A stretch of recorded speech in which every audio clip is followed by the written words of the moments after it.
Well, that was the day so far. You're with us here on a fresh new edition of Closing Bell. We are coming to you from the CNBC-TV18 Motilal's studios. I'm Prashant. It's a full house here. Reema and Surabhi are joining in as always. And Nigel, of course, is joining us from the newsroom floor. Guys, hi. Good afternoon. Things are looking a little slow today. Things are looking a little lower today. Actually, in many ways, the day is pretty similar to what we had yesterday. Because yesterday we started at the high point of the day and then the market did nothing till about the last 40 minutes or so of trade. Today the market started lower and those losses have been held. I mean, it's not as if the market sold off more. There have been small occasional bounces, but broadly for most of the day we're trading with those same 70, 80, 90 point lower cut on the Nifty. Market breadth has moved around though. We started deeply in the negative. The market breadth actually improved. It was almost 2:1 at one point. And the last I checked, market breadth has worsened again. There you go. You can see it very clearly.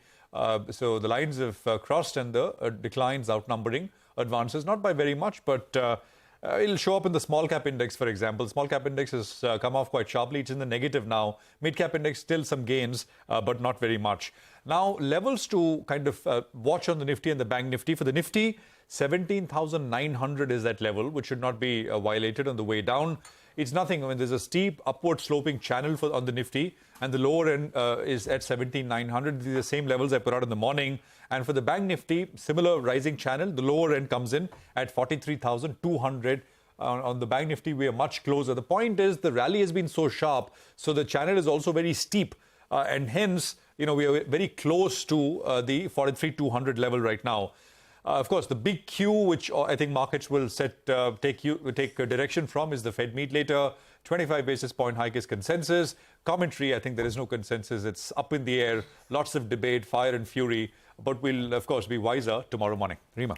Hi, Prashant. It's such a big event, right? And I think there is just some amount of hands-off approach from a market point of view. Let's not take a big direction going into such a big event. So the mood is quiet. The mood is a tad bit cautious. Frontline indices have snapped that 6-day winning streak, though the mid-caps are still managing to hold up in the green, though they've come off from the top of the trading session. Let me quickly run you through the big sectoral movers. FMCG is higher in trade, so you've got HUL, Asian Paints, Nestle, ITC, all clocking big gains. Railway stocks are up and about. In fact, the rally continues unabated for names like RVNL, Ircon. Realtel too is now up close to about 3.5%.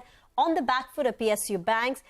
We spoke about how Central Bank, Bank of Baroda have exposure to go first, but the rest of the pack too is slumping a bit, and Adani Group stocks too are under pressure. Adani Wilmar, by the way, reported their numbers, margins of decline, profits under pressure, and that stock too is down 4.5%. But of course, there are a lot of individual mid-caps which have reported numbers like Godrej Properties, MRF, Havells, and we'll talk more about it in the next 1 hour. Surabhi, hi.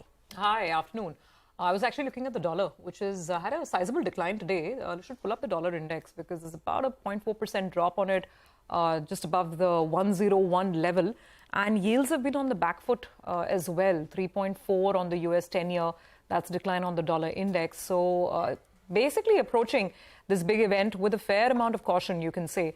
That's international markets. Europe, having said that, Europe is doing a lot better.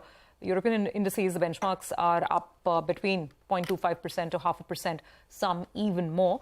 And for the time being, even futures, Wall Street futures are not too bad. Nasdaq is up in the green, so is the Dow, minor green on Wall Street futures as well. But in general, some sense of nervousness because you also get the private sector jobs data today, the ADP report. And that data is expected to be on the softer side. So whether the Fed really flows through with that 25 basis points rate hike or not, that's something that we need to watch for.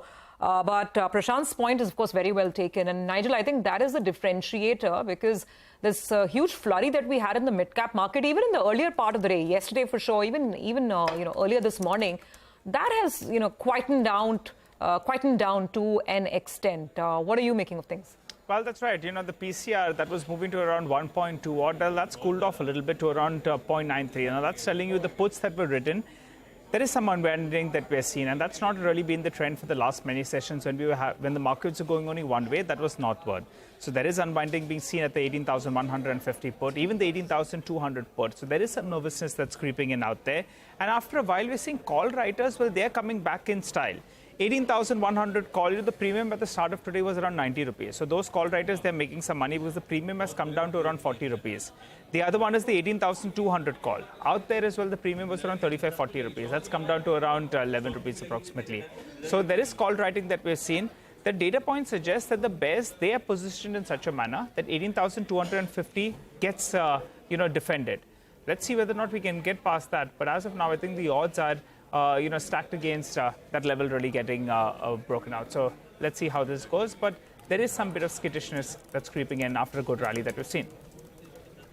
Okay, let's tell our viewers what we've lined up in closing bell then. It's a packed show. Go First CEO tells CNBC-TV18 the NCLT filing is aimed at protecting assets and finding a resolution.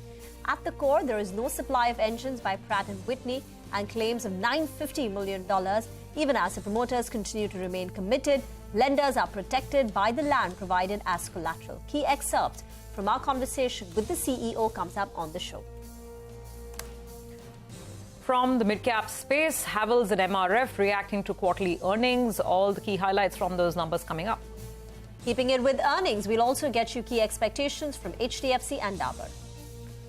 Jitendra Gohil of Credit Suisse Wealth Management will be joining in. He's our alpha manager on the show today, and we'll get some more insights into how CS is reading the market picture. Okay. Well